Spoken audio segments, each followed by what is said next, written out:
নমস্কার বন্ধুরা, আমি রণদীপ। হিস্ট্রি দর্পণ এডুকেশনাল চ্যানেলে আপনাদের সকলকে স্বাগত। আজ আমরা আলোচনা করব বিশেষত আমরা কিছুদিন আগেই দেখলাম যে মুখ্যমন্ত্রী ঘোষণা করেছিলেন যে কিছুদিনের মধ্যেই আমাদের রাজ্যে শিক্ষক নিয়োগ হবে, এসএলএসটি অর্থাৎ এসএসসি রিক্রুটমেন্ট করবে প্রচুর শিক্ষক। কিন্তু আমাদের প্রথমেই জানতে হবে শিক্ষক নিয়োগের যে প্রক্রিয়াটা হচ্ছে এখানে আমরা কি ধরনের বই বা কি বই পড়লে আমরা চাকরিটা নিশ্চিতভাবে পাবো, অর্থাৎ আমরা কোন কোন বইগুলো ফলো করলে আমাদের চাকরি নিশ্চিত যে হবেই আমরা সেটা জানতে পারবো। তা অধিকাংশ ক্ষেত্রে আমরা দেখেছি বিভিন্ন শিক্ষার্থীরা বুঝে উঠতে পারেন না যে এক্ষেত্রে কি বই আমরা ফলো করব। তা আজ আমরা আলোচনা করব এসএসসি এই 2025 যে নিয়োগ হবে শিক্ষক নিয়োগ, এক্ষেত্রে কোন কোন বইগুলো পড়লে শিক্ষার্থীরা তাদের বিষয় সম্পর্কে, বিশেষ করে ইতিহাস বিষয়টি সম্পর্কে সম্যক একটা ধারণা লাভ করতে পারবে এবং চাকরির ক্ষেত্রে প্রতিটা প্রশ্ন যাতে সঠিক উত্তর সে নির্বাচন করে আসতে পারে। তার আগে বলে দিই, আপনি যদি নতুন এই চ্যানেলে হয়ে থাকে অবশ্যই চ্যানেলটিকে সাবস্ক্রাইব করে নোটিফিকেশন অন করে রাখবেন। তাহলে আমরা আসল বিষয়টা শুরু করি। অবশ্যই ভিডিওটি শেষ পর্যন্ত দেখবেন, স্কিপ করবেন না। তা আমরা প্রথমেই বলি, আমাদের যে এসএসসি যে ইতিহাস সম্পর্কিত বিষয়টি হবে, আমরা দেখেছি যে 60 নম্বরের পরীক্ষা হবে, 10 নম্বর একাডেমিক যে স্কোর তার উপর ভিত্তি করে দেওয়া হবে এবং আমরা আদার্স 30 নম্বর দেখেছি যে ইন্টারভিউ প্রক্রিয়া, এছাড়াও টিচিং এক্সপিরিয়েন্সের উপরে আছে, আর তাছাড়া 10 নম্বর আছে ডেমো যে লেকচারশিপ তার উপরে। তা আমরা প্রথমেই বলে রাখি যে আমাদের যে ইতিহাসটা রয়েছে যে শিক্ষক নিয়োগের ক্ষেত্রে তার যে সিলেবাসটা, এটা সম্পূর্ণ আগে আমাদের জানতে হবে। তারপর সিলেবাস জেনে তারপর আমাদের বই সম্পর্কে অবগত হতে হবে। তা প্রথমেই বলি, আমাদের যে সিলেবাসটা রয়েছে তাতে কিন্তু আমাদের এসএসসির যে সিলেবাস ইতিহাস, সেখানে প্রথমেই আমাদের আছে প্রাচীন ভারত, মধ্য ভারত এবং আধুনিক ভারতের ইতিহাস, এছাড়াও আছে ইউরোপের ইতিহাস, বিশেষ করে বিশ্বের ইতিহাস। তাই এক্ষেত্রে আমি প্রথমেই বলতে চাই যে আমাদের প্রাচীন ভারতের যে ইতিহাসটা আছে সেক্ষেত্রে কি বই পড়তে হবে, এটা কিন্তু খুব ইম্পর্টেন্ট এবং খুবই জরুরি। আমি চাই না যে সকলের মতে আপনাদেরকেও বিভিন্ন রকমের বই বলে বিভ্রান্ত করব। এজন্য আমি চাইছি যে নির্দিষ্ট কিছু একদম স্বল্প সংখ্যক বই বলবো, যাতে আপনারা খুব সহজেই উপকৃত হতে পারেন এবং পরীক্ষায় সব অ্যান্সার গুলো সম্পূর্ণ ভালোভাবে করে আসতে পারেন। তা প্রথমেই বলি, আশা করি যারা ইতিহাসের সঙ্গে টাচেবল বা পড়াশোনার মধ্যে রয়েছেন তারা সকলে এই বইটার নাম জানেন। যে প্রাচীন ভারতের ইতিহাসে আমরা প্রথমেই পড়ব যে আমাদের একটা বেসিক ধারণা বা কনসেপ্ট ক্লিয়ারের জন্য প্রাচীন ভারতের ইতিহাসের ক্ষেত্রে কিন্তু একটা খুব ইম্পর্টেন্ট এবং গুরুত্বপূর্ণ বই রণবীর চক্রবর্তী প্রাচীন ভারতের ইতিহাসের অর্থাৎ ভারতের ইতিহাসের আদি পর্ব। এটার যে প্রথম খণ্ডটা রয়েছে, এটার বেসিক একটা ধারণা নেয়ার জন্য আমাদের অবশ্যই রণবীর চক্রবর্তীর এই প্রথম খণ্ডের বইটি অবশ্যই পড়তে হবে। এছাড়া আমরা যদি বলি যে এখন আমরা প্রাচীন ভারতের ইতিহাসের উপর সৌরভ কুমার চৌবে তার একটা বই আছে, এটা খুব ভালো একটা বই, এই বইটা তোমরা পড়তে পারো। একদম টু দা পয়েন্ট বইটায় উত্তর করা আছে, একদম প্রয়োজনীয় অংশগুলো এখানে তুলে ধরা আছে, এই বইটা খুবই ভালো। এছাড়া আমরা যদি ইংলিশ ভার্সনের যে বইটা আছে, আমরা দেখেছিলাম যে উপিন্দর সিং এর যে বইটা আছে আর্লি পিরিয়ড থেকে শুরু করে আমাদের যে মিডাইভাল পিরিয়ডের পূর্ব পর্যন্ত, এই বইটাও কিন্তু খুবই ভালো। তা আমরা খুব বেশি বই বলবো না, আমরা একদম সীমিত বা অল্প সংখ্যক বই বলবো। এছাড়াও কেউ যদি ভাবো যে আরেকটু আমি পড়তে চাই ভালোভাবে ইন্ডিভিজুয়াল ভাবে, এছাড়াও তোমরা আরেকটা বই ফলো করতে পারো, যেটা হলো হরপ্পা সভ্যতার সন্ধানে শিরিন রত্নাকর। এই বইগুলো খুবই গুরুত্বপূর্ণ। তবে সবকিছুর একটাই বলি যে সৌরভ কুমার চৌবে এই বইটা কিন্তু খুবই গুরুত্বপূর্ণ এবং খুবই ইম্পর্টেন্ট। তা সবসময় যে প্রচুর বই পড়লে খুব ভালো তুমি রেজাল্ট করতে পারবে এমনও নয়, আর এমন নয় যে তোমাকে পাস করার জন্য প্রচুর বই পড়তে হবে। এজন্য নির্দিষ্ট যে কোনো একটা বই বেছে নাও এবং সেটিকে খুঁটিয়ে খুঁটিয়ে খুব ভালো করে পড়ো।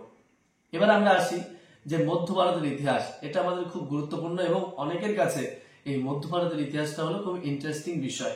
তা অবশ্যই বলে রাখি, মধ্য ভারতের ইতিহাসের ক্ষেত্রে কিন্তু বই নির্বাচন করা আমাদের পক্ষে খুবই সহজ।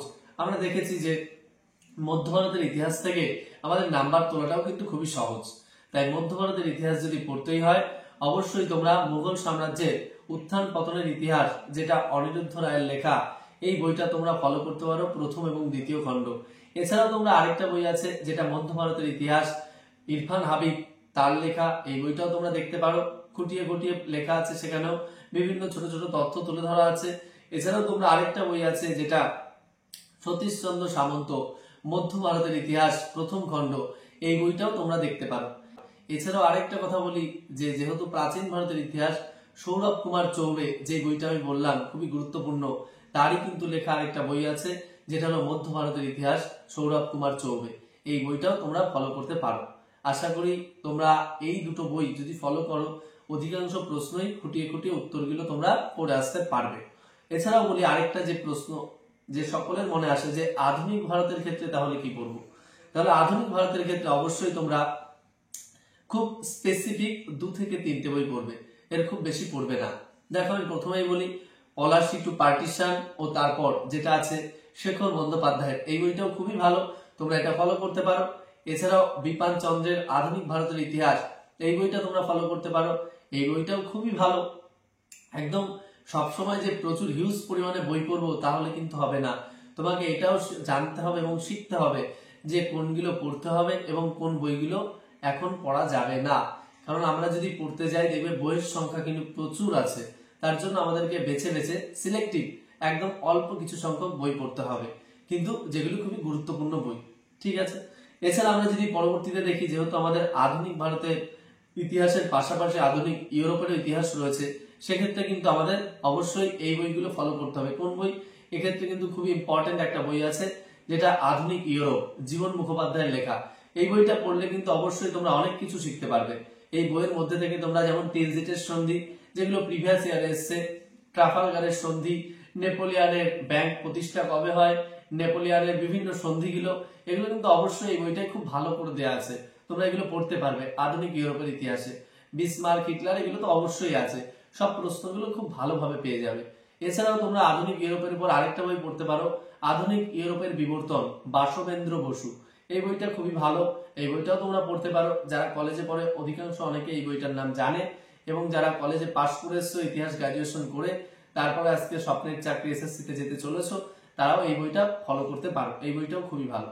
এছাড়াও আমরা যেহেতু বিশ্বের ইতিহাস পড়ছি, এজন্য আমাদের কিন্তু অধিকাংশ ইতিহাসের স্পেসিফিক বিষয়গুলো, গ্রিক বলো, ইতালি বলো, রোম বলো, মিশর বলো, চীন বলো, এই ইতিহাসগুলোকে কিন্তু আমাদের খুব ভালো করে ফলো করতে হবে।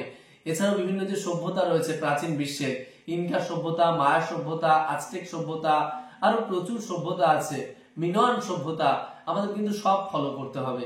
এজন্য তোমরা একটা বই আছে খুব ভালো, গ্রিসের ইতিবৃত্ত, এই বইটা ডাক্তার অলোক কুমার চক্রবর্তীর লেখা, এই বইটা তোমরা ফলো করতে পারো গ্রিস সম্পর্কে আরো পুঙ্খানুপুঙ্খভাবে জানার জন্য, পলিস সম্পর্কে জানার জন্য, এথেন্স, স্পার্টা, করিন্থ, মিলেটাস, এই সকল যে পলিস্টেট বা নগর রাষ্ট্র, সেগুলো সম্পর্কে কিন্তু পুঙ্খানুপুঙ্খ বিবেচনা করা আছে। এছাড়াও তোমরা আরেকটা বই আছে যেটা তোমরা পড়তে পারো, খুবই ভালো, সুমন মুখার্জির লেখা, যেটা বুক পোস্ট পাবলিকেশন থেকে রিলিজ করেছে, যেটা হলো প্রাচীন বিশ্বের সাংস্কৃতিক ও সামাজিক যে গঠন এবং সাংস্কৃতিক যে বিন্যাস, তার উপর ভিত্তি করে লেখা। এই বইটাও কিন্তু খুব ইম্পর্টেন্ট, এটা তোমরা পড়তে পারো। চীনের ইতিহাস সম্পর্কে তোমরা যদি জানতে চাও, তাহলে চীনের ইতিহাসের উপর একটা লেখা আছে অমিত ভট্টাচার্যের, এই বইটাও তোমরা ফলো করতে পারো। এইবার তোমাদের বলে রাখি, শুধুমাত্র এই বইগুলো ফলো করলেই তোমাদের হবে না, এই বইয়ের পাশাপাশি তোমাদের আরো কিছু স্পেসিফিক বই ফলো করতে হবে। কারণ আমরা দেখেছি কিছু কিছু ক্ষেত্রে যে কোটেশন টাইপের প্রশ্ন তুলে ধরা হয়েছে, বিভিন্ন বই বা রাইটারের নাম সহ ইতিহাসের প্রশ্ন তুলে ধরা হয়েছে। যেমন ধরো হোয়াট ইজ হিস্ট্রি বইটি কার লেখা, কার আমরা জানি, তা এই ধরনের বিভিন্ন প্রশ্ন, কিংবা quotation history is a science no less no more, যেমন জেবি বিউরি, এই ধরনের যে প্রশ্নগুলো, এইগুলোর জন্য কিন্তু তোমরা একটা বই ফলো করতে পারো, এই text book of historiography, EC ধরনের লেখা, এই বইটা খুবই উপকার তোমাদের জন্য, এই বইটা তোমরা ফলো করতে পারো। তোমরা যদি মনে হয় যে প্রাচীন ভারত, মধ্য ভারত এবং আধুনিক ভারত, এই তিনটেকে আমরা একসাথে এরকম ভাবে নিতে পারছি না দাদা, এছাড়া আর কি বই ফলো করলে আমরা খুব সহজে প্রশ্নের উত্তর করে আসতে পারবো, এক্ষেত্রেও কিন্তু তোমাদের অপশনাল একটা বই আছে। এই বইটা হলো এক কথায় ভারতের ইতিহাস, এটা এক কথায় ভারতের ইতিহাস, শ্যামল কুমার মিত্রের লেখা, এই বইটা তোমরা ফলো করতে পারো। এই বইটা খুবই গুরুত্বপূর্ণ। তোমাদের যদি কারোর মনে হয় স্পেসিফিক ভাবে প্রাচীন ভারতের ইতিহাস, মধ্য ভারতের ইতিহাস এবং আধুনিক ভারতের ইতিহাস, এই তিনটেকে আমরা পড়তে পারছি না, আমাদের খুব অসুবিধা হচ্ছে, তাহলে সেক্ষেত্রে তোমরা এক কথায় ভারতের ইতিহাস শ্যামল কুমার মিত্র একটা বই রয়েছে, এই বইটা তোমরা অবশ্যই পড়তে পারো। এটা আশা করি তোমাদের খুবই উপকারে লাগবে এবং খুবই ফলপ্রসূ হবে। সকলকে অসংখ্য ধন্যবাদ।